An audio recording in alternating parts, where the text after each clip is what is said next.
Good evening, everyone. Thank you for joining us tonight for the Luton Town Centre Master Plan consultation. My name is Toby Malloy and I am the Senior Responsible Officer at Luton Council for this Master Plan. We're sorry this event can't be in person, but I'm sure that everyone understands why. We've been working on this Master Plan for a year now and we're getting closer to the end of the process. The council originally appointed Allies and Morrison and Avison Young to help us develop it. And we've already been through some engagement and consultation in the summer on the issues, opportunities and visions of it. This is now one of the last steps in the process to air your views to help shape a collective vision for the town. I am born and bred in Luton, so have a good sense of how the town has changed over the years. For me, this stage is the part where things start to get really exciting. We now get to show you what the master plan might look like physically and what the town centre could become. We've got some time this evening to take you through where we are with the master plan, to help you hear what we have to say about it and to hopefully give you a rounder view of the proposals and give you an opportunity to ask questions for the team to answer. The session is recorded and will be published on our website later this week to let anyone who can't make tonight see the presentation. I'd like to remind everyone the consultation is open until the 7th of December. It has been slightly extended due to lockdown and we just wanted to make sure we got the right amount of comms and promotion out there so people could engage. The consultation can be found on our Let's Talk website, or if you go to www.luton.gov.uk/town centre, you can also get to all the details there. Would be grateful if you could help tell anyone you know about the consultation. We do know some people have issues with the town centre and would like to air their views, so this really is the time to say. We also have 4 workshops based on more specific areas of the town centre on the week commencing the 17th of November. If you'd like to be involved in these sessions, the details can be found on our website, but you do need to request access details for these sessions. Please ask any questions as you go in the Q&A box and we'll try to pick them all up at the end. Anything that gets missed, we'll try and wrap up in an FAQ and add this to our website. So I've probably done enough of an introduction and talking for now, so I'll hand over to Jane Manning from Allies and Morrison to introduce you to the rest of the team. Thank you. Fantastic. Thank you very much, Toby. And thank you all for joining us. We really appreciate giving up your time to watch this webinar and engage in the process of the Luton Town Centre Master Plan. The Master Plan is effectively a strategy for the town centre, and that covers things around the short term in terms of post-COVID recovery and trying to get people back into the town centre and the moves that we need to make for that. But it also is a long-term vision as well, and what the framework needs to be to alter and shift the town centre into something that every Luton can be proud of, every Luton uses, and becomes a real sort of town centre as a hub for the whole community. This webinar is focusing on the issue, on the opportunities and the options. So we had a brilliant session of consultation earlier in the year in August, which we had brilliant response to, and we really were thankful for a huge amount of input on that. This session is the next phase, as Toby said, so it's very much about what should be the changes that should go into play, and we'll talk you through some of those big moves, the sort of overarching strategy as well as the options. But first, it's important to introduce our team. So tonight we've got the whole team with us, sort of through all of the consultancies that have been involved in drawing up and working through all of the consultation responses to date. My name is Jane Manning, so I work at Allies and Morrison, and we're architects and urban designers, and so we work on a number of town centre master plans, and we've been really enjoying working with Luton Council on this one. I'll pass over to the rest of the team for them to introduce themselves. Thanks, Jane.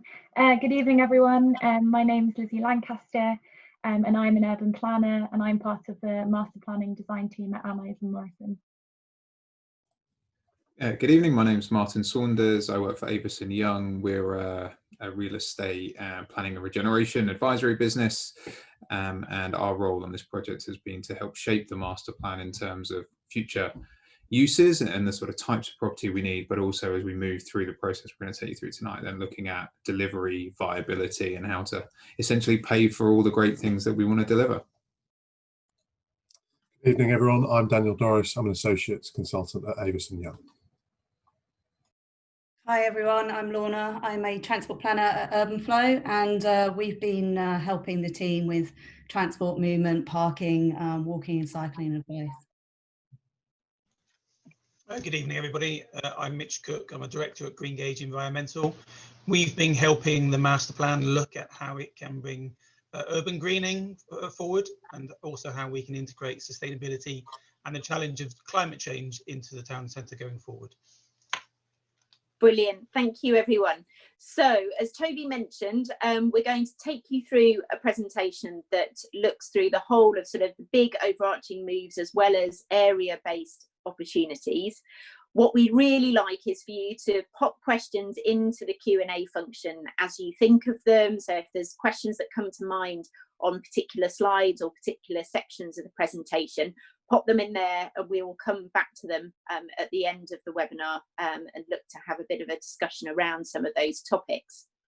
I'm going to share a set of slides. It will probably be around a 40-minute presentation, but that should leave a good amount of time at the end for us to have a good discussion and Q&A.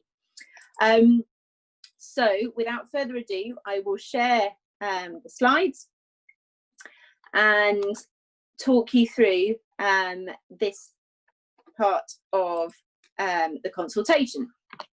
So the first most important bit really to say is a huge thank you to everyone that responded to the first phase on the issues and opportunities engagement. We had over 1,400 responses through the online survey, many people putting really detailed submissions via email into the consultation, and a number of community workshops and sessions with the Youth Council and Youth Panel. All of that was hugely useful, really thoughtful input. And what it did was to sort of give us a real sense of a confirmation of both the issues, that we'd got the right sense of the issues that needed addressing, but also that the vision that we were starting to put together was on the right lines. Really useful inputs to help us sort of alter that and just sort of refine that, but that very much it was along the right lines and we were heading in the right direction. What that engagement also did, though, was to emphasise some of the current concerns that people had. And the sort of really strong messages that came through were that people generally don't use the centre, and there's a lot of local people that aren't using the centre on a day-to-day basis. They generally view it negatively, lots of concern around the safety and perception of safety in the town centre, but that they want to be as proud of the town centre as they are of Luton more generally. And there's a huge sort of sense of ambition and a real sense that there's a huge potential here for the town centre to be a real focus for good and a real focus for the local community. And so lots of great suggestions that were put forward, and we've sought to try and draw as much of that in and really sort of grab that sense of optimism and put that very much into the work we've been doing for the last couple of months. This just gives a few of the ideas that were put forward in the question about what's the one biggest change you'd like to see in the town centre, and a real sort of sense of that, sort of what the opportunities are there around green spaces, about repurposing buildings within the town centre, but also really sort of simple pieces that really would make a big difference, like the improvements to Luton Station, and really seeing a transformation on that front. Throughout this presentation, we sought to include a number of quotes from the respondees on the previous consultation, so that you can see how we've sort of made the link from some of those suggested opportunities in particular.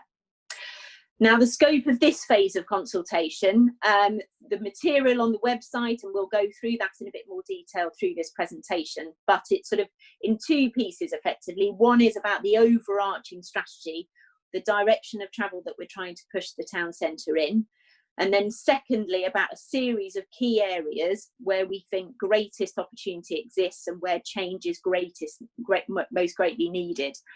The options that we present there are both time frame options, so things that can be done in the short term versus the long term, but they're also options of the sort of magnitude of intervention too. And so we're keen to hear from people through the survey online about the degree to which of change that you'd like to see, but also if you'd like to see some elements come forward shorter and within a quicker timescale, or things that you just don't feel should be part of it. So it really is important to get as much input on that as possible. So I will take you through some of the elements of the overarching strategy, and then we'll go through the options for each of the areas in a bit more detail. Underpinning all of the overarching strategy is the vision, and we have an emerging vision that came forward as part of the first consultation. We've refined that and started to sort of put more elements into that through the opportunity that people had identified.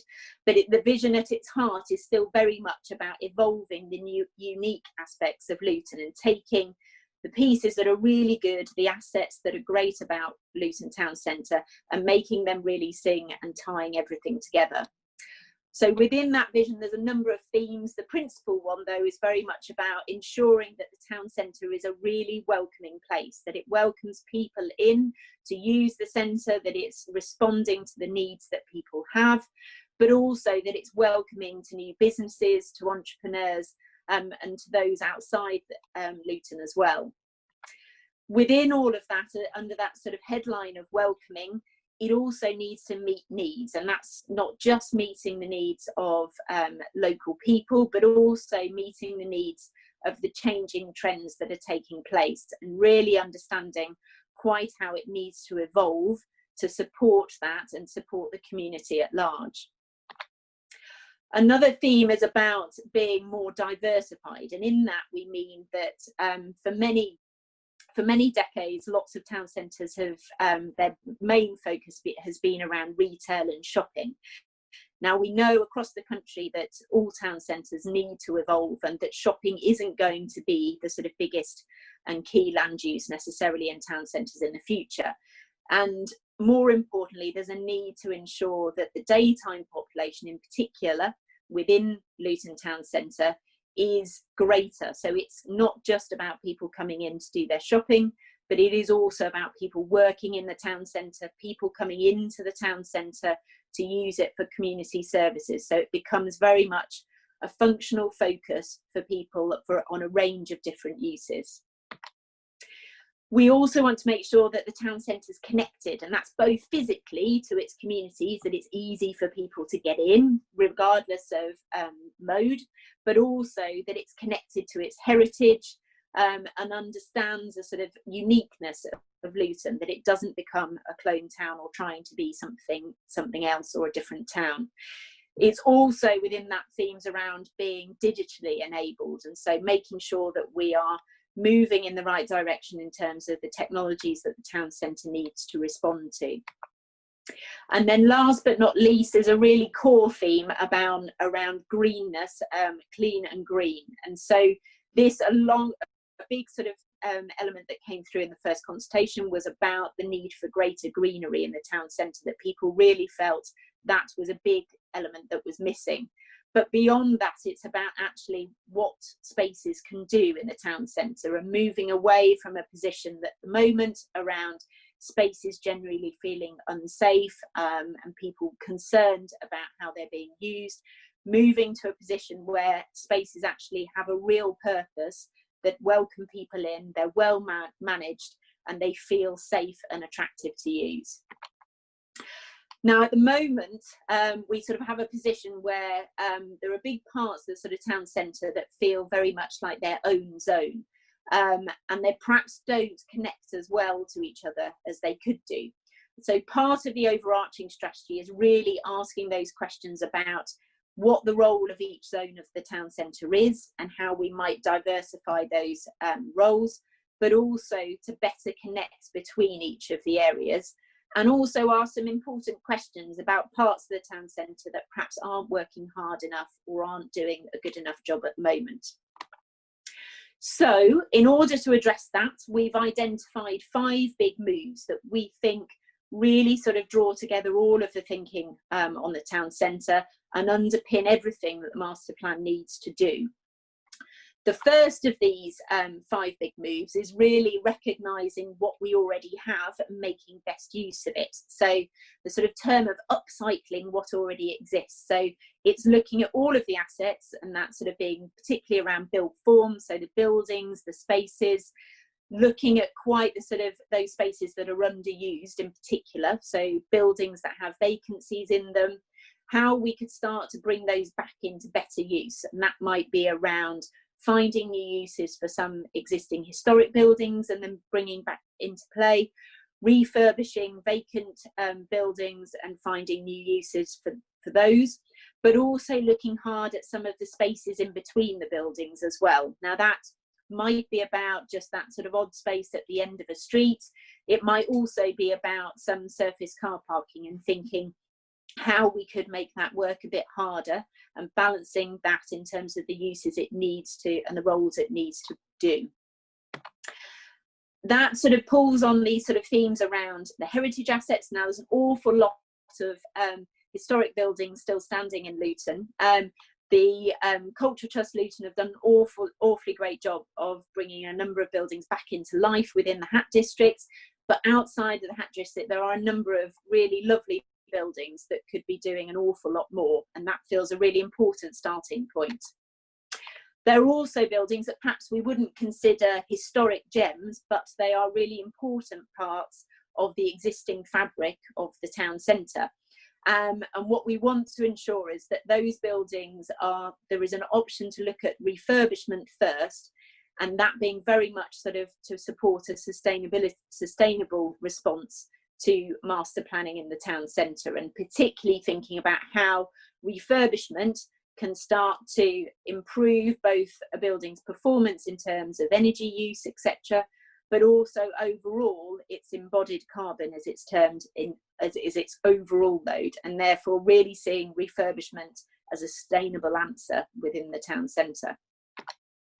The second key move is what we term restitching the centre. It's basically about reconnecting pieces, and so many of these places perhaps have become disconnected, or the routes between them aren't very attractive anymore, or could be a lot better.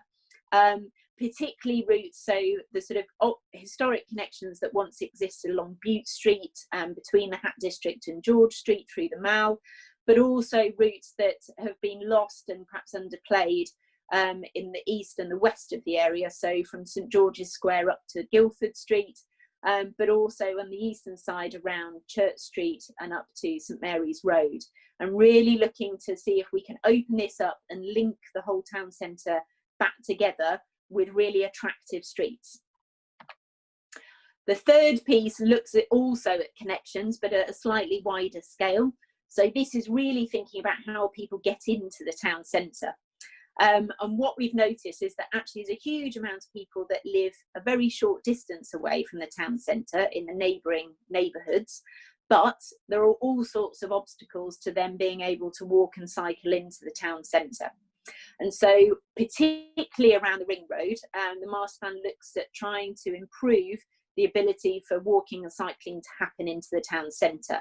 So this map's just identifying a number of those problem points where pedestrian crossings or where sort of interruptions to connections happen. And so as part of the master plan, we've identified a number of opportunities, whether that's about at-grade pedestrian crossings over the ring road in some cases, or about improving some of the links that already exist. The fourth key move is then thinking about actually the activities that we have in the town centre. And the big sort of point is about trying to introduce a greater range of activities. So that involves both sort of thinking about how the public spaces work and how they celebrate Luton's diverse population.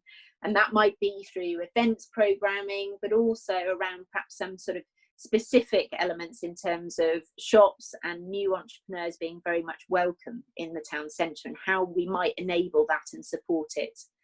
It's also about bringing more employment into the town centre, not just retail, so thinking about workspace and how that might be supported in a post-COVID recovery. Crucially though to this is around focusing retail activity, so thinking about actually the scope and the amount of shops that we need in the town centre to make sure it works for local people, but sitting that within a mix of other commercial, cultural and community uses that help support that retail and keep it vibrant and viable. The other element within this though is also about thinking about the town centre as a place to live. Now, over the last decade or so, the town centre has sort of become a place where it's not become so attractive to live. There's all sorts of issues that have played into that. But there is a real need to think about how we might make the town centre a desirable place to live. And there's lots of reasons for that. We know that town centres and high streets need people living in them to make them vibrant and viable, to support the existing activities and future activities, to make them viable. But it's becoming even more important now and in the future as we start to underpin a recovery and support a kind of daytime population as well to support the town centre. Now, in shifting from a position where perhaps at the moment the town centre isn't an attractive location to live and it's become more about a necessity, we need to really think about homes, not units. So it's really thinking about the quality of housing we're providing, and that really needs to be both focused on providing for local needs, and that's a whole range of housing types, not just about small flats, but it's also thinking about the quality of that, so providing good sized flats with outdoor space and ample amenities that respond to everything that we've learnt over the last 6 months and before. The final key move is around opening up the River Lee. There's been a huge sense of ambition that's come through in the previous consultation that people really feel this is a big opportunity. Now, there's a need to be pragmatic around this. Obviously, at the moment, there's very few locations where you can see the River Lee as it runs through the town centre. But there are real sort of bursts of light of opportunities for this to really happen much more significantly. And so it's about reintroducing the river as a key asset in the town centre and making that part of the attraction of coming in. And through that, establishing a string of waterside spaces throughout the town centre that provide a bit of a thread of green spaces and new spaces being introduced. There's all sorts of opportunities that reopening the River Lee and having green corridors along it allows us as well, is around sort of issues around air quality, general climate change adaptation, and thinking about sustainable drainage and making generally the town centre much more resilient in the longer term. So those provide the sort of 5 key moves. Underneath a number of those are some themes around transport and movement, and we were very aware that through the first consultation there was a huge input around the issues around transport and movement beyond perhaps walking and cycling in particular, and how we can make all these work regardless of how people want to access the town centre. So we wanted to just spend a couple of minutes just on the subject of transport and movement to talk through exactly what we mean by some of those big moves. So the first issue, and this map shows each of that sort of street network and footpaths into the town centre, and really sort of emphasises that point that the ring road is a real barrier to walking and cycling, and sort of provides a sort of real issue for almost every neighbourhood around the town centre to access it. What we mean in terms of improving that is, in the short term, thinking hard about those connections where improvements would have greatest impact. So a couple of examples would be at the top of Upper George Street and over to Cardiff Road and Wellington Street, and those 2 points provide a sort of big opportunity to improve connections from the south, those neighbourhoods living south of Stewart Street. And so there are opportunities there potentially to bring in at-grade crossings over the ring road, provided we can ensure that that happens without creating congestion. It's about really bringing that in, prioritising a little bit more how people can walk and cycle into the town centre. But more widely than that, it also is around thinking about the quality of all the pedestrian and cycle routes into the town centre, thinking about opportunities to widen some of the pavement space, bring in cycle lanes where that can be done easily, improving signage generally and just a bit of wayfinding work to support that, but also things like introducing more cycle parking to enable it to be a much easier idea to cycle into the town centre. In the medium term, there'll be also opportunities further around the ring road, so particularly enhancing that link in from Bury Park at the moment, which can be quite disjointed and not necessarily a particularly attractive route to take, and that's a really important link to try and unpick. But beyond walking and cycling, there's also issues around public transport, and the bus network in particular needs real attention, and certainly that came through loud and clear, and as certainly all of the analysis that Urban Flow have done has really underpinned this issue, that we need to sort how the bus service works in Luton. So part of our work has looked at, on the left-hand side, is a sort of diagrammatic of the existing situation.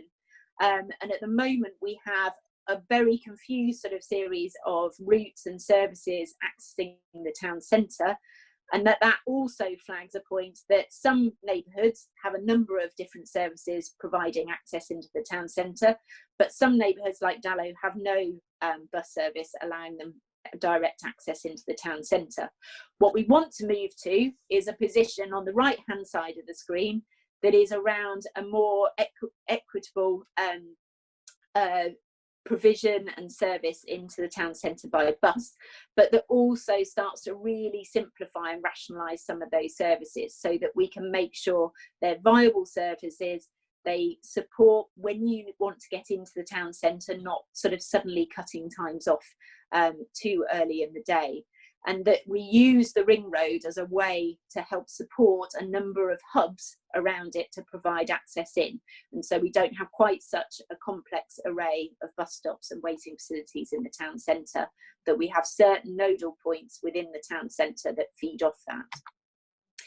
In the short term, obviously sort of sorting out that network will take a bit of time, but in the short term, there are important things we can do, and that's around improving existing bus stop facilities, relocating and rerouting some of the bus stops to improve services so that it becomes much clearer for people that want to use the bus where the bus stops are to get them out of town and into town. Over time, that can build up as we start to improve the network, but other things that will sit alongside that is also around introducing low emission buses, so making bus a more sustainable choice, integrating whole sort of elements around buses, cycle and information hubs, and really kind of supporting that to make it much easier to understand how to use different modes of transport. And then in the much longer term, the opportunity to trial an on-demand hopper bus, so a bus that perhaps allows movement within the town centre and across the town centre to happen much more easily. And we'll talk about that again when we come back to one of the areas that is particularly affected by that. But finally, and sort of importantly, is the issue around accessing the town centre by car. And as some of the quotes on this page allude to, that clearly is an important mode that people wish to use to get into the town centre, and it's the most popular mode that people use at the moment.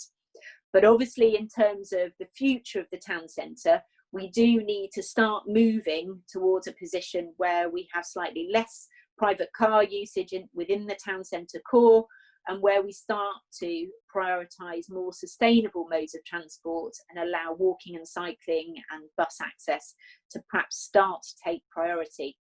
Now, to do that, we've got to move very carefully, particularly in a sort of recovery mode. Car parking is going to be important to encourage people back into the town centre, so we can't start immediately removing it. But over time, we can start to slowly reduce that as development sites start to come forward. So Power Court in particular, as development starts to happen there, but also Library Road, of starting to see that come out, and then wider sites like Bute Street, and start to see those come out after we've sort of hit a point where it becomes a more sustainable choice. Alongside this, there's a need to manage new residential parking demand as well, and we need to make sure that any housing development that happens within the town centre doesn't bring with it a huge another layer of parking demand. And so there's an important aspect on there of managing those to be either car free or car light.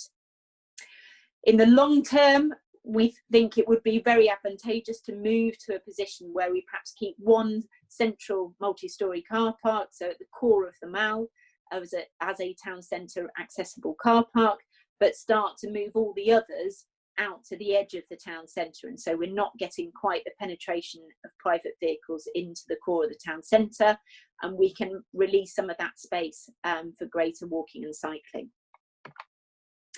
When that all comes together, there's then sort of a really important public realm vision. So thinking really about the streets and spaces, the opportunities within those. And so as we start to release space and improve the quality of these streets, there's all sorts of opportunities in the short term around simple things like tree planting, thinking about play equipment and opportunities to bring new uses into some of these spaces and attract people in that perhaps aren't using the town centre at the moment. Now, we focused the options for the master plan on 4 key areas where we think greatest change is both needed and where greatest opportunity exists. And so I'll run through, the next part of the presentation is running through each of these areas. So the first is St George's Bridge, and really here the focus is around trying to reinvigorate St George's Square as a really vibrant town centre space. And so obviously the investment that's happened there over the last 10 years has allowed all sorts of new events and elements to be much better provided and programmed. But there is a feeling that perhaps St George's Square could work harder as well if perhaps some of the activities around it supported it better. And so it's really around thinking within that wider area around St George's Square and up to Guildford Street and sort of out further out west by the Galaxy, is intensifying some of the activities, bringing new development in to bring new uses, new homes, and to help support the level of number of people within this area and the footfall that might support the square and uses around it. What we also want to do in this area, though, is open up new street connections that making sure that this area can really glue different parts of the town centre. And so we'll talk through some of those as well. So for each area, we talk through 3 options: a short term, a medium term, and a long term. Now, the short term generally focuses on those sort of light touch, potentially kind of quick wins that could be delivered in the next 5 years. So for the St George's Bridge, St George's Square area, those sorts of things include an extended programme of events and activities for the square itself, and really helping to sort of bring a level of vibrancy and activity to the square post-COVID restrictions. It also includes thinking about using Library Road car park as a potential temporary development site. So in the short term, this could be a food market or food hall, a sort of street food market, but also bring in a whole load of other uses as well. So things like potentially a children's library, shared workspace, other food and drink elements that starts to become a really important destination and provides a sort of real opportunity for greater the diversity of Luton to really be shown right within the town centre. And that becomes a way of getting people back into the town centre. Also within this short-term option, we've included opportunities for refurbishing some buildings, bringing those into sort of better use or widening their use, supporting the School of Art in particular and enabling their work to continue, and sort of more widely other opportunities supported around it. It also might include improving the quality of pedestrian and cyclist routes more generally through the area, and there's a few opportunities where we've identified improvements on that front, but also a rationalisation of bus stops and thinking about particular bus stops that perhaps don't work quite so well at the moment. As we move through to a medium-term option, this sort of builds on everything that it could be achieved in a short-term scenario through to greater permanency. So here we start to see permanent development on Library Road car park, and that moves it into being sort of active uses at ground floor, so cafes and other uses, but then residential development above that to help boost the population here. It also involves thinking around where those sort of market uses might go, where we've sort of established a really sort of strong sense of those, where some of those may have already come out of the market hall potentially in the short term, and where we can then put them in the longer term to really boost that. And we intend that to be somewhere around George Street. But I suppose a big change within the medium term is really around the River Lee, and here there's an opportunity to start to open up that. So the Open Lee project on Silver Street would come forward in the short term, but there's then sort of further elements that could come forward around the Galaxy Centre up in the northwest of the area, but also closing Library Road to start to sort of give the idea of a space and a continuing route along the river route through this area. There's also some further infill development that could happen in existing sites and sort of spaces that aren't that well used, and that development could help support more generally. The long-term potential option then is thinking sort of very much in the long term and a sort of sense of quite how far the vision could go. Now, this looks at some significant redevelopment of areas of this part of town, most notably the western end of the Mall. So this option would look at reopening and sort of bringing in that historic route of Bute Street as a street level route that connects all the way through to George Street.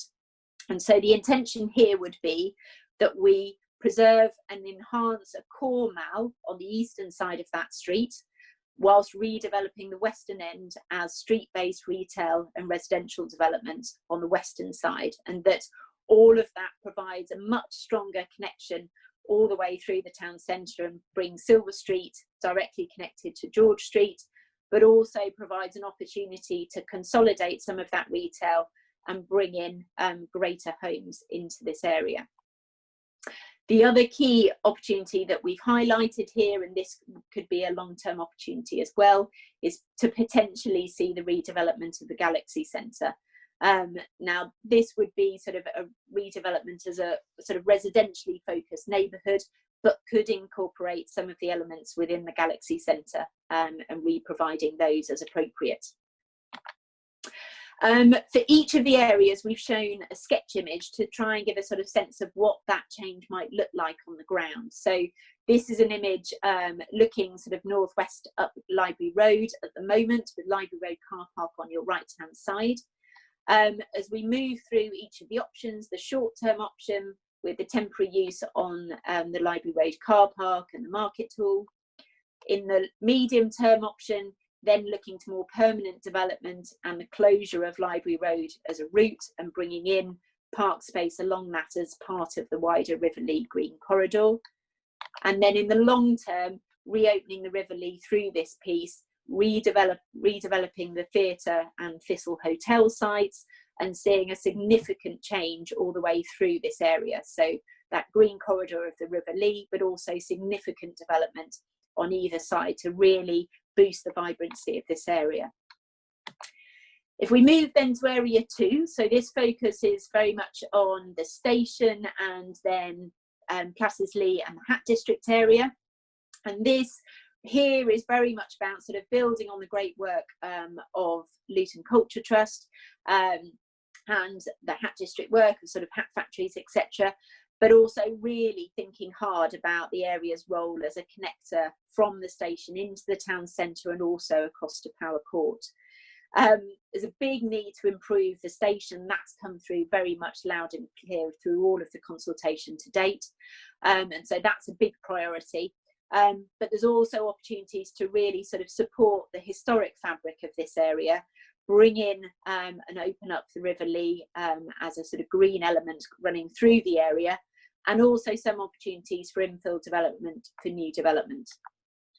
So in the short-term option for this area, first element of sort of really upgrading the station.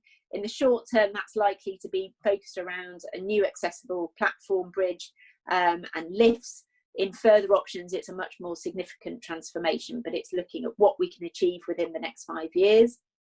Then introducing and taking the western end of the Beach Street car park and thinking about some meanwhile uses and temporary activities that could happen on that to support that link south down into the High Street.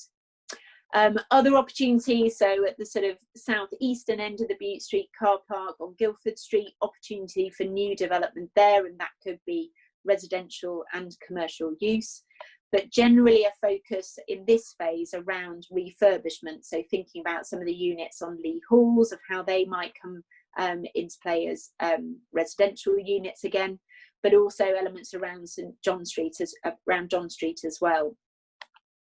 In the medium term option for this area, it's much more significant new development, and so the Beach Street car park, the main part of the site, would come forward in this stage, and so very much sort of commercial community uses at ground floor and fronting onto Station Road, and residential developments around Podium Courtyards to the south of that, facing on to Beach Street itself. The other element within this option is very much about a significant change to the train station, and really starting to see a major transformation and redevelopment around the station that allows the sort of existing footbridge to be very much a separate pedestrian route into the town centre and not allied to the train station, and allowing a much better experience within the train station itself. Further infill opportunities that exist within the area, we see that very much as mid-rise development happening through the area in a sensitive way, alongside the historic fabric and the refurbishment of other elements within that. In the long term then, there's potential for further high density development immediately around the station, so thinking it could be of a sort of slightly greater scale in this option, but thinking about sort of all of the Lee Hall sites being redeveloped in this piece. It would also see that meanwhile use on the Beach Street link south of the station becoming a more permanent development, perhaps sort of a standalone community building, and that could be linked to the arts offer of the Hat District and support that. So looking at what that looks like on the ground, so this is a view looking north along Station Road, so Luton Station on your right hand side, and then Beach Street car park and Lee Halls on your left. In the short term, this would look at the meanwhile uses on that western end of the Beach Street car park, whether that's sort of elements around sort of roving markets that could potentially happen there or in St George's Square, but all sorts of sort of elements that could just start to bring a level of activity and support that route south in particular. It might also include sort of elements of the first elements of upgrade to the station too. In the medium term, then we start to see quite significant development. So high density development immediately at the station, and then development on the Lee Hall site and Beach Street car park as well. And starting to really see a shift change here in the sort of most sustainable and accessible location within the town centre. In the long term then, potential further development immediately around the station, but also the development of that sort of triangular site south of the station on the left-hand side of the image here as a community building. Effectively sort of starting all of this to really shift Station Road into very much more of a street, supporting the bus route in particular, but allowing much greater vibrancy and opportunity along there too. The third area then looks in the eastern part of the town centre, and so this is taking in both the eastern end of the Mall, Power Court and the University and St Mary's Church, and looking at that area around Church Street, St Mary's Road, about really a sort of priority around reconnecting this back into the town centre, sort of all sorts of issues around sort of lack of connectivity and general sort of issues around vibrancy here. There's also a big opportunity to improve a much more greener character through the area. The River Lee sort of running along through the area, but also opportunities around really improving walking and cycling. So in the short-term option for this area, it's very much about sort of early public realm improvements that could be made, particularly to Church Street, to help support sort of just basic things like pedestrian crossings and how some of the junctions work, to start to really sort of allow these sites to glue back together and be less impeded by sort of large-scale vehicular routes.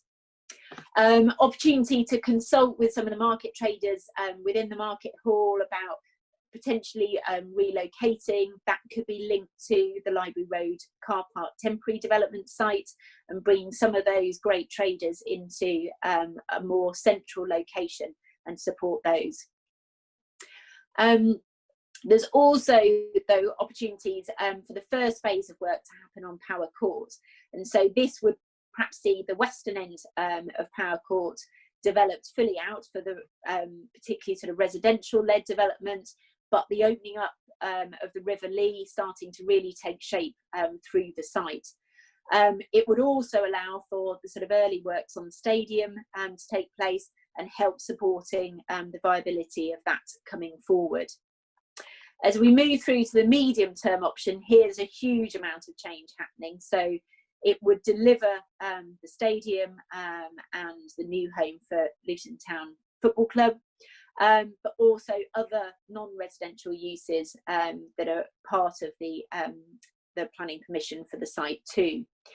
The other elements that come forward here are also a redevelopment of the eastern end of the Mall. So this is sort of the other piece of the jigsaw puzzle. So it allows the Mall to stay as an enhanced central core, and then the eastern end to be redeveloped, and this being very much a mix of uses around with residential development above, but a whole sort of series of streets that allow much better connection through to Church Street, across St Mary's Road, and linking it on to the Power Court development and stadium. Associated with all this is another step change in public realm activities. So really thinking about that green and blue corridor of reopening the River Lee and how that might really support a greening generally of the area, but also supporting walking and cycling and routes and a sort of overall a downgrading of St Mary's Road as we move to the longer term. Now, the long-term option in terms of built form doesn't look any different. It's much more about sort of wider opportunities that could exist in this area. So the first of that is thinking about linked back to the parking strategy that we talked about at the beginning, around the opportunities to re-provide some of the town centre parking around the ring road and to push it a little bit further out. So there's question marks about whether that could be achieved on the north side of the rail line and provide a link in via Hitchin Road. Also opportunities to perhaps remove some of the roundabout elements on St Mary's Road, Church Street, but also introduce as part of the wider bus network piece a service bus loop that is linked to that mobility as a service hopper bus that could exist through the town centre. Other pieces are sort of also kind of crucial elements about trying to restrict potentially vehicular access and widen footways underneath the railway bridge, where that's a real pinch point and a real difficulty in terms of pedestrian access. So in terms of what that might look like, we've taken a view looking sort of northeast up Church Street. So we're effectively where Park Street comes in and joins George Street at that eastern end. So at the moment we've got the western end of the eastern end of the Mall on our left hand side and the university on our right, and looking to Power Court in the background. The short term piece would see improvements to the public realm, and particularly thinking about the sort of bus stop and waiting facilities on Church Street. It would also see, as we saw in the block plans, about the early development on the Power Court site, particularly that western end of the residential development. It might also provide opportunities for the university building to relate better to the street, and the opportunities for greater activity and some of the activities happening within the university to be seen better from the street, to start to pull the university much more strongly into this area. And then the medium and long term sees a much more significant change. So a real shift to the public realm and the street layout here, redevelopment of much of the left-hand side of the street here. So thinking about that sort of mixed use development that could exist were we to take that eastern end of the Mall out, but also delivering the stadium in the background of the view on Power Court. The fourth and final key area then is George Street itself, and also the area south of it. Now, there's sort of some really important elements within here. Sort of one is about the sort of future of George Street and how we support sort of the historic high street of Luton, but it's also about supporting much better access in from the south side of the town centre across the ring road and into the town centre to make sure those residential neighbourhoods are much more strongly connected in and see the town centre very much as their local centre. So in the short term or light touch option, it's about encouraging on a development side those schemes that could potentially come forward in the next 5 years. One of which in this area is the former ABC cinema. And here we'd really like to see the refurbishment of the frontage of the building and redevelopment at the rear to introduce all sorts of new activities, but also residential development to help support George Street itself. On a public realm note, it's very much around thinking about the quality of the streets, George Street itself, but also the streets that link to it, bringing in some of those pedestrian crossings, Wellington Street, Upper George Street, across the ring road, but also thinking about other opportunities to better use space. So areas like under the viaduct at Chapel Street are bringing that into more active use. In the medium term then, it's about supporting George Street itself and allowing a sort of shifting of land uses. So particularly thinking about how we might diversify, so support the shops that are there and want to stay, but think very much about other uses that could come into the high street too.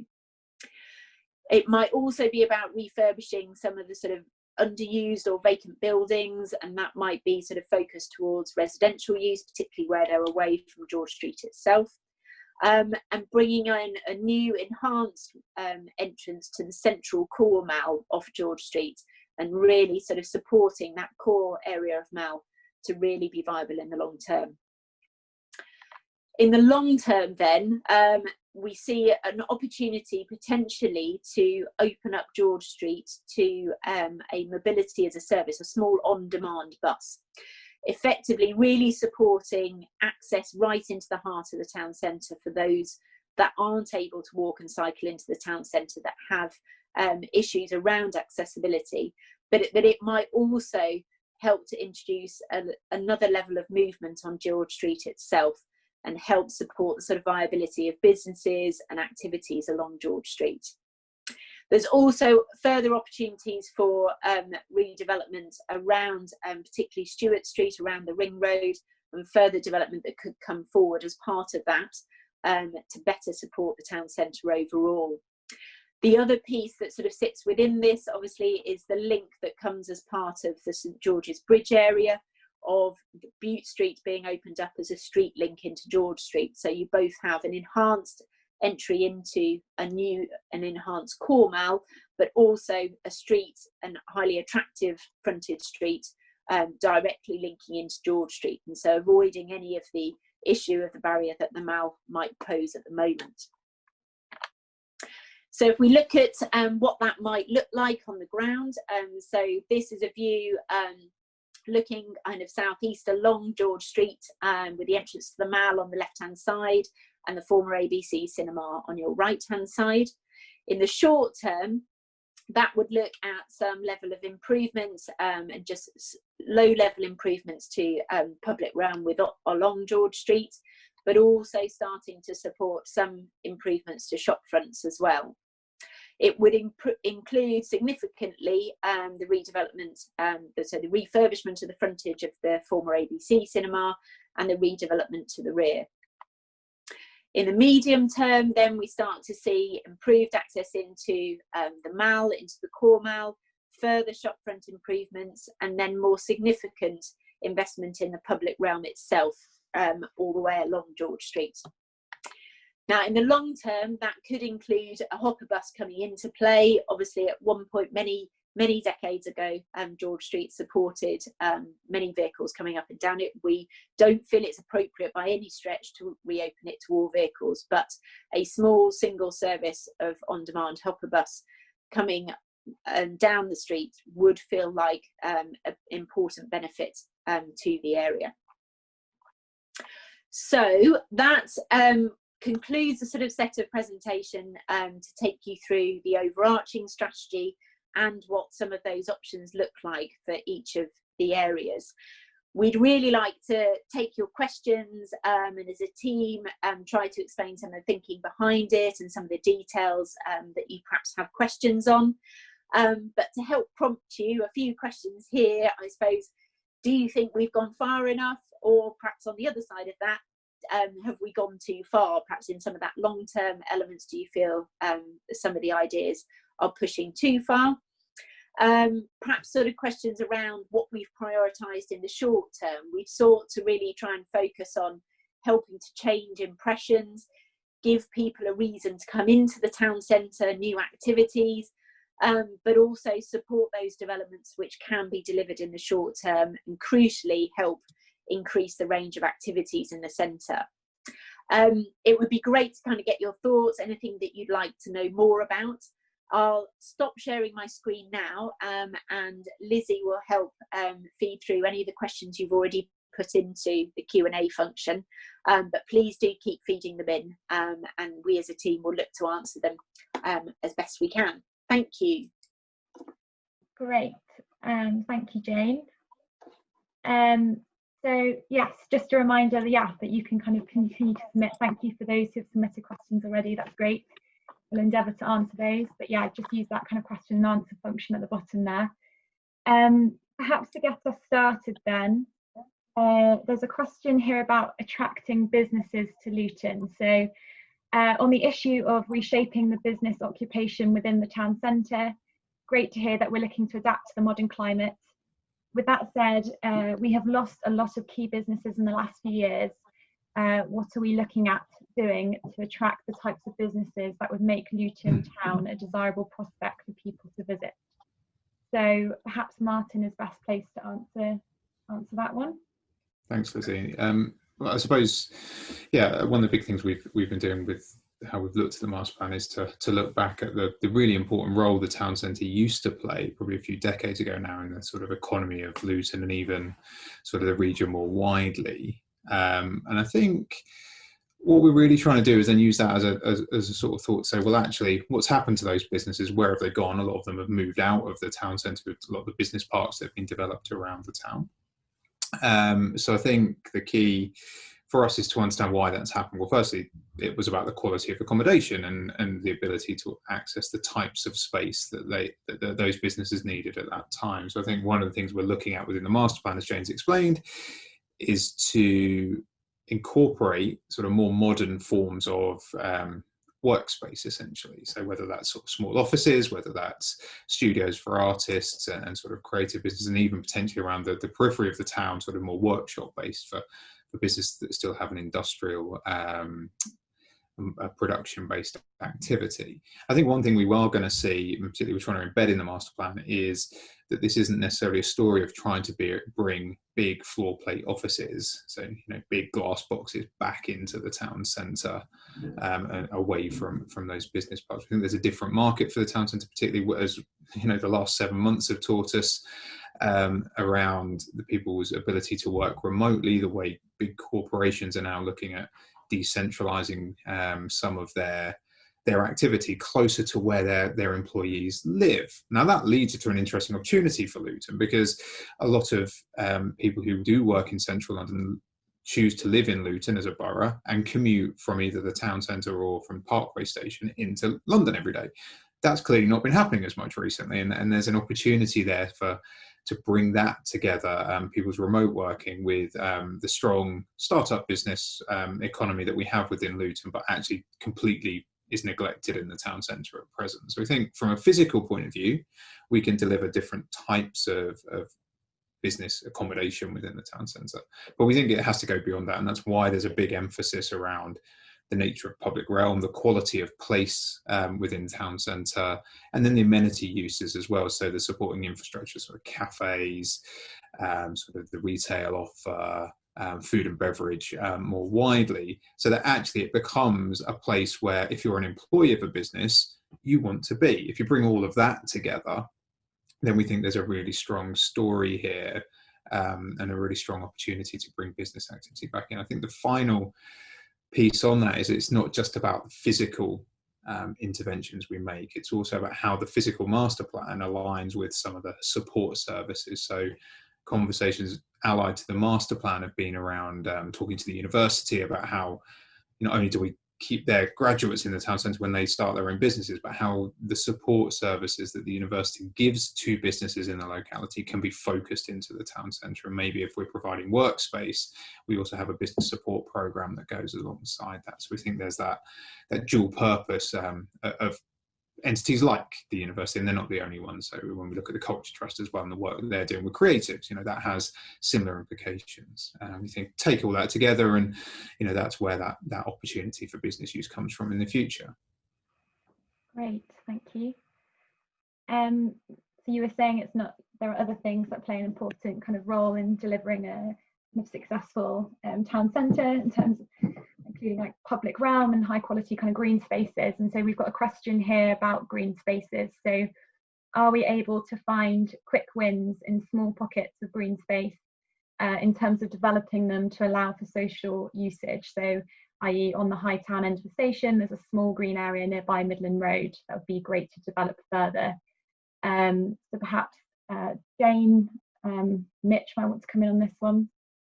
Yeah, no, absolutely. I think, there's a real sort of important bit, that sort of shifting perceptions, green space and generally introducing greater greenery into the town centre is going to be really important for that. And certainly the council's Open Lee project on the corner of Bute Street and Silver Street should hopefully be a sort of early win on that front.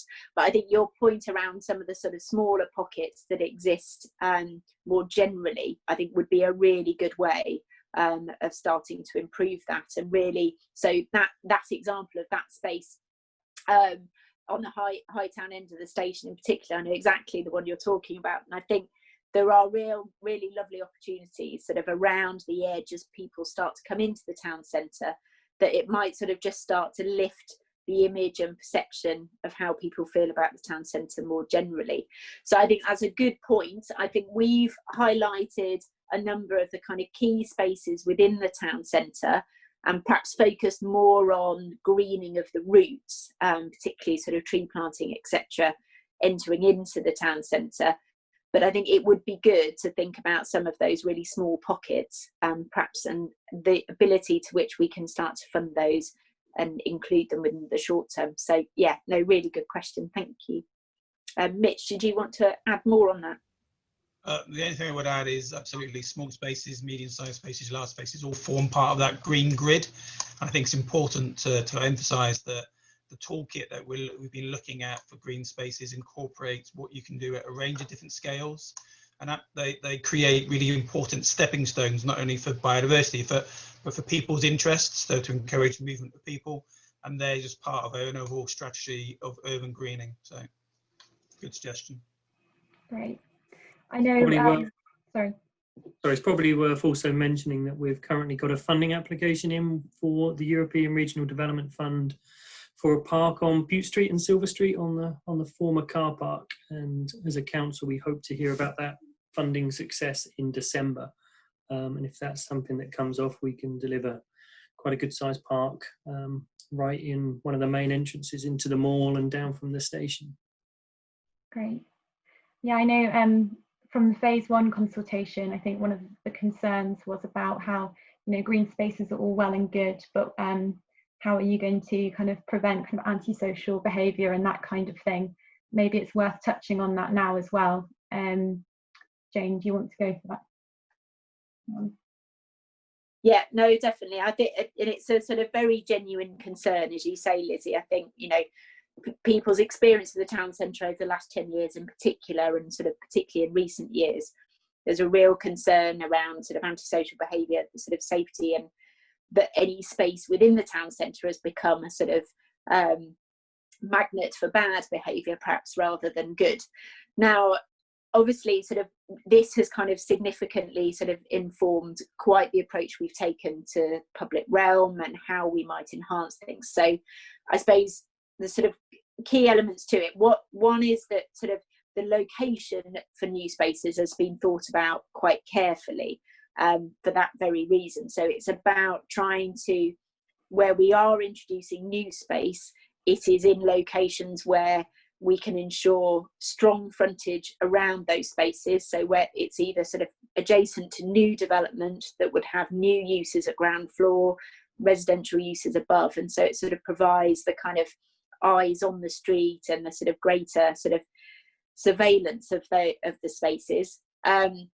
It's also about kind of, you know, ensuring that the design of those spaces has an eye on management as well. And so it's thinking quite hard about sort of what might end up as the detailed design of those spaces. And that's learning from what's worked in Luton to date and those spaces that are working a bit better, but also other locations that are dealing with similar challenges and how they've sought to try and deal with that. I suppose, you know, it's not just about kind of delivering lots and lots of spaces through the town centre. There's a need to think quite hard at where those spaces are and doing it in a way that ensures they can have a level of activity and they've got a proper role and function, rather than just creating space for the sake of just having space. But others, do you want to come in? I would just probably add to that as well, as into the medium and long term, you know, the bad behaviours, as James just saying, hopefully will be less, and therefore those spaces will have a different function, and they can create more usable social spaces overall. So the strategy is, you know, over a phased period of time. So the intention is obviously that those spaces will change, and the ability to provide that support and that usage will change over that period of time as well. Great. So we have a couple of questions about delivery and phasing. So accepting that short-term improvements might occur across all of the opportunity areas, what thought has been given at this stage as to how the more significant changes in the medium and long term will be prioritised or phased? The kind of all at once isn't really a viable option. So has any form of delivery vehicle been considered to drive delivery of the master plan forwards? That might be one for Martin. I suspected that might be. I think at this stage, obviously it's an options consultation, so it's fair to say that the detail and delivery follows from probably the end of this engagement period, so early December through to sort of early in the new year, where we really think about honing down what the proposition is for the town centre and then how you go about making that happen. Clearly there are elements of what we've shown you today we've started to test, so we know some of the viability equation that we have to deal with. So some things as of today as a development don't necessarily stack up, so you know there needs to be a change in some of the context, financial context particularly, to make that happen, which comes back to those early win projects. So those early win projects are all about setting the stage for delivery, you know, enhancing the attractiveness of the town centre for investors, for people using the town centre, for people to want to live here, base their business here. That all has a positive impact on sort of delivery and viability of some of those bigger things.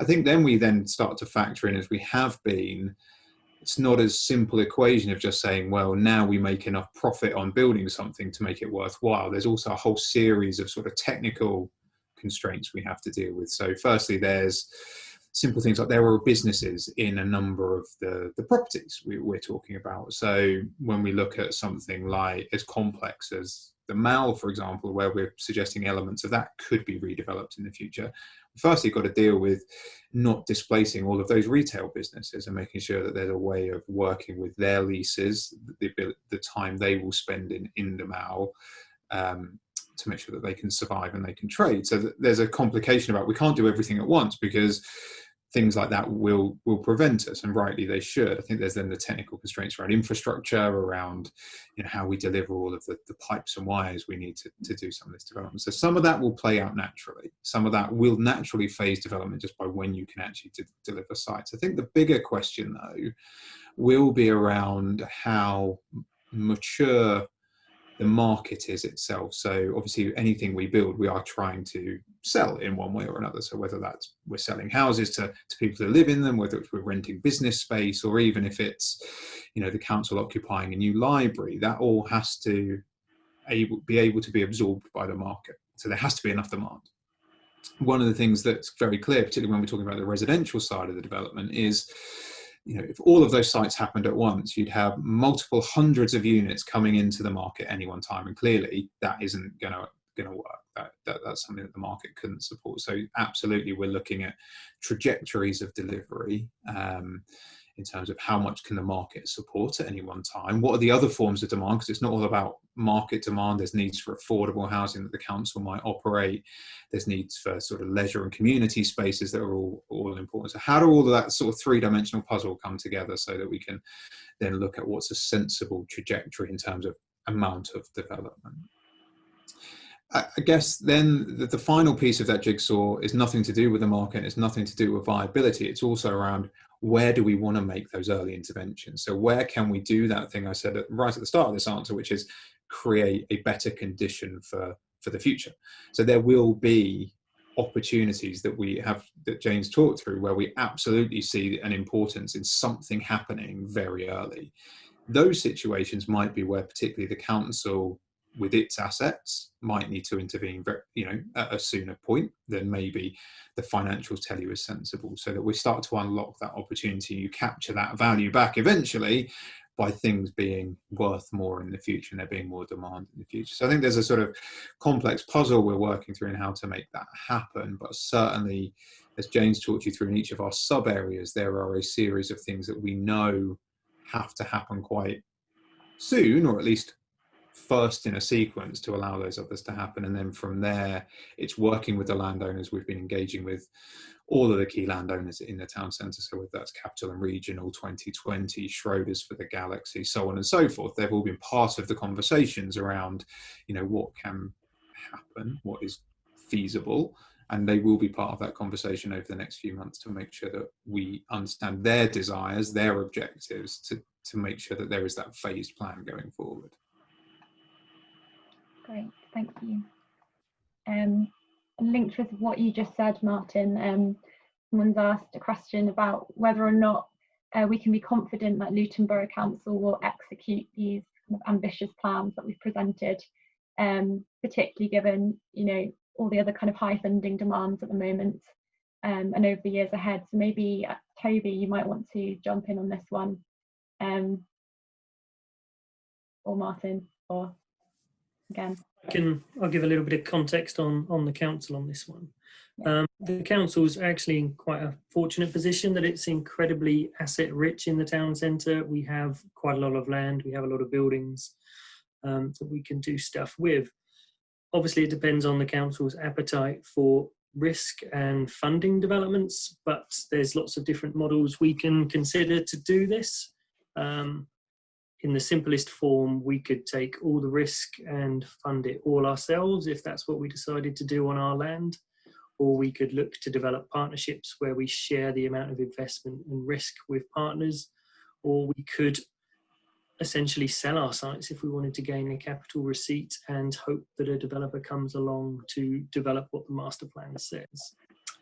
These are discussions that are ongoing in the council about the right way to do that, given the current climate, and just to manage where we are on funding things. But it does ultimately put us in a pretty good position of control, and it also works quite well with what Martin was talking about in terms of the short-term improvements and setting that right tone of delivery at the outset, that we are in a position to perhaps achieve some of those early wins and set the bar on the type of development and quality that we want to see then in the town centre. Okay, thanks, Toby. I've got a question here about town centre living. So I'm worried about putting more flats into the town centre, so there isn't parking or infrastructure to cope. Why do we need more housing in the town centre? How will the master plan avoid congestion and poor quality living environments?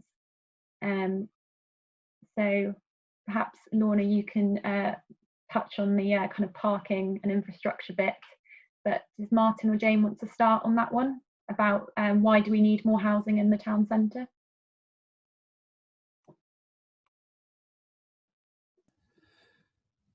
Sure. Well, I'll put on the why,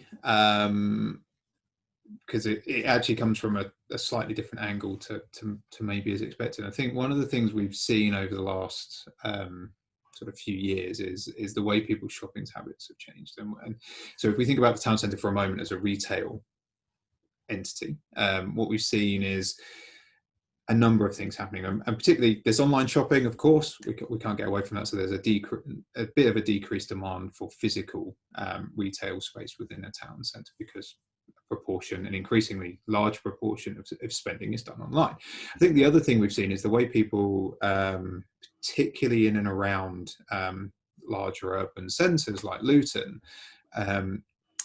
have changed their shopping patterns, is that there's a much bigger focus on sort of immediate convenience activity. So in many demographics and many age groups, the sort of the concept of the big weekly or monthly shop, which I certainly remember doing with my parents when I was younger, it's sort of died away to a fair degree. And actually what people particularly do now and is shop either every few days or at least once a week and get the goods they need for the coming period. And one of the things that does for town centres is it actually reduces the need for people to go into town centres in a way. And actually that's why you've seen some of the success of out of town formats, because it's got that ability to do those sort of pop-ins. So one of the reasons why increasingly when you hear debates about the future of the high street and the future of town centres, residential becomes important, is because it has customers literally on the doorstep of those shops. And therefore that dynamic of popping into the shop on your way home from work, or, you know, doing your getting your meal for that evening at the end of your day becomes much more practical within a town centre. So there's a very strong dynamic about the economic health of a town centre being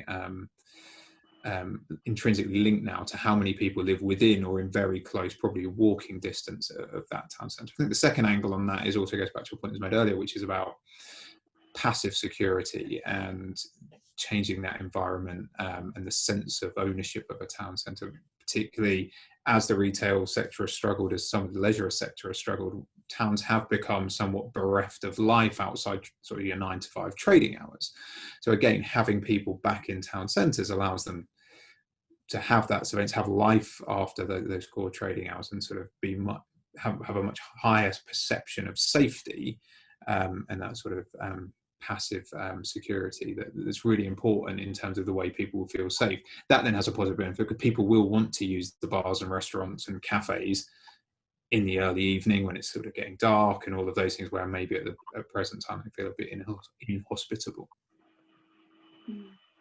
I think just quickly before Lorna comes in, I think that point, you know, obviously I imagine behind that question is a sort of concern of quite how residential has been introduced over the last few years into the town centre, and obviously the sort of permitted development conversions of some of the office units into flats has happened significantly in the town centre, and much of that, you know, hasn't had a great impact on the town centre. It's put huge amount of pressure, it's put people in units that aren't particularly well designed, or, you know, certainly not designed for that intended use, and there's sort of all sorts of kind of catalogue of issues that have come from that. I think in bringing greater residential into the town centre, the sort of part of the master plan, you know, it's very much not about repeating those mistakes, and it's thinking very carefully about the nature of that residential and making sure that that's, you know, genuinely fit for purpose, is really well designed and good quality, but also that we kind of support that with the infrastructure that's required. You know, the town centre becomes a location for community services and infrastructure, you know, that we see kind of GP surgeries within the town centre. We might even see a school at some point if there's sort of demand for that.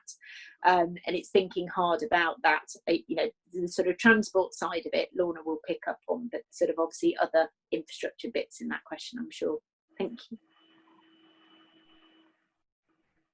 Yeah, so I mean, we want this place, we want Luton to be a place where people want to live and enjoy. So if we start to attract lots of more cars as development comes forward, it then sort of starts to compromise the ambition, and we end up having lots of new traffic and parking. So, I mean, planning policies are starting to look now more towards, you know, minimising new residential car parking with sort of car light, car free development being favoured, I guess, in terms of the central areas.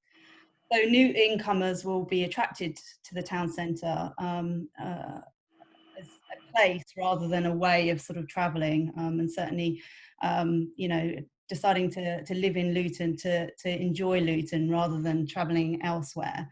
So the master plan aims to sort of substitute a good part of the car use element with better sustainable transport infrastructure, better walking, cycling routes, and a good quality bus and rail service. So sometimes, you know, car is the best option, but often there are other, at least as good for some journeys, that, you know, that's why we're trying to encourage those more sustainable modes.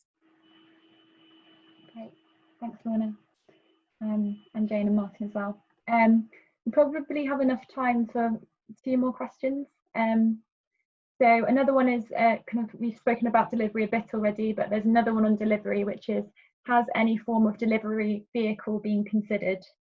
So does Martin want to take that one? Yeah, I think as I covered in the first answer on delivery, we're not at that point yet. I think how you unlock the sites, and I suppose, you know, that comes down to the ongoing conversations with particular landowners. So absolutely, as Toby mentioned, the council and its asset base will look at ways of delivering on its sites, and what that looks like is obviously open to the strategy as we move forward. And obviously that the same will go for any of the other landowners that I mentioned earlier, and then how they might choose to bring their own sites forward or work in partnership. I think certainly from what Toby said in the second part of the answer, or at least the part of the answer about the council's role, I think the council is certainly supportive of working with any landowners in terms of being able to bring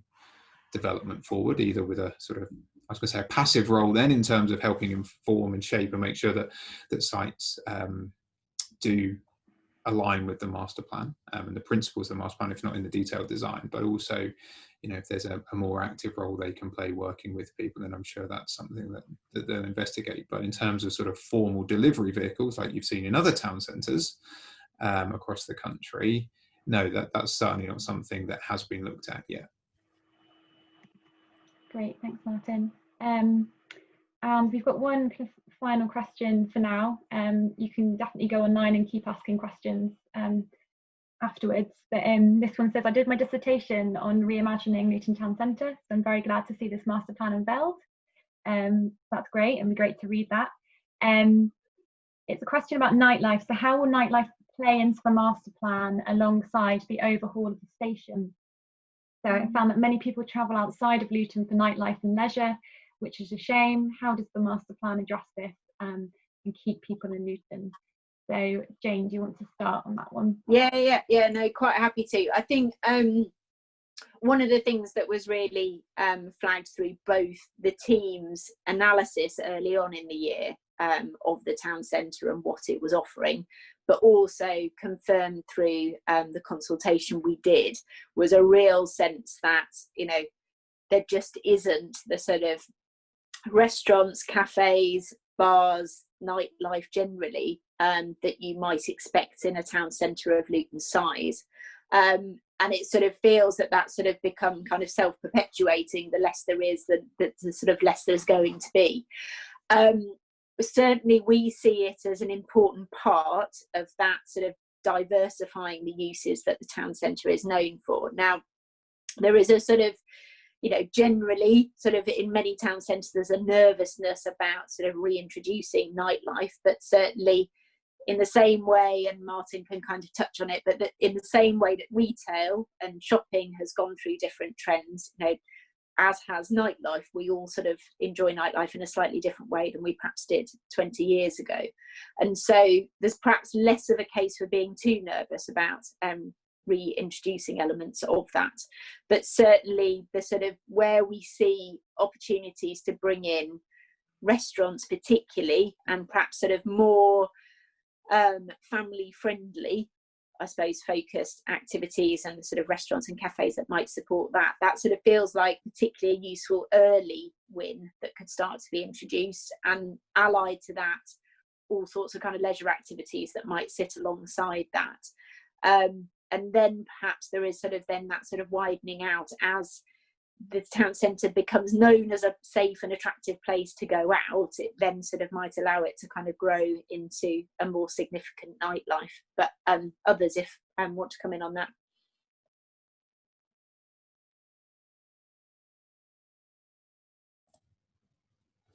I think you're right, Jen. I think it is about understanding the different types of nightlife as well. So, you know, it's not just the nightclubs that of old, but it's also, you know, actually there's been a significant decline in the sort of stand-up drinking economy in the UK, particularly when we have such a diverse population that could and should, and sometimes does, use Luton Town Centre. There's that other angle of what are the other forms. I think particularly this switch between the daytime and the evening is important for Luton going forward. So certainly, as we have seen with the theatre in St George's Square, but also the smaller sort of theatre offering that's emerged in the Hat Factory, there's an opportunity to build on some of that cultural side of the evening economy as well. And unfortunately, we lost the Bear Club while we were doing this master plan, but clearly there is a demand for that locally, that sort of different form of nighttime economy. So certainly in the master plan, in terms of the spaces we create, the